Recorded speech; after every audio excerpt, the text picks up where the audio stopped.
So what's up guys, share ko nga lang pala ulit tong video na to. Bale, ito pala yung part 2 ng ginagawa namin dito sa Quezon Ab. Bale, gagawa pala kami dito ng barracks ng modular. At medyo may kahigpitan nga pala ito dito sa building na pinasukan namin. Kailangan talaga ng nakasapatos at nakapantalon. At bale, naglagay na rin pala ako ng puro tukod. At nagulat na lang pala ako, biglang dumating si Foreman at tumulong na rin tumukod. Kaso nga lang, ibang tukod ang ginawa. Aray ko! At ang sabi ko nga pala sa kanya, ilipat ka dito sa likod. Huwag ka dyan sa harap tumukod.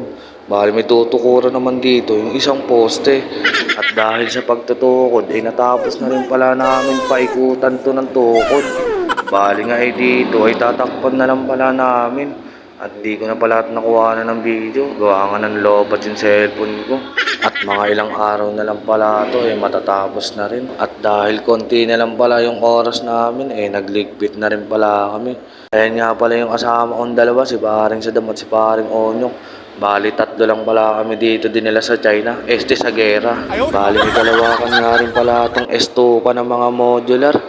Bali, hanggang dito na lang pala guys. At bukas, abangan nyo na lang yung part 3 na gagawin ko.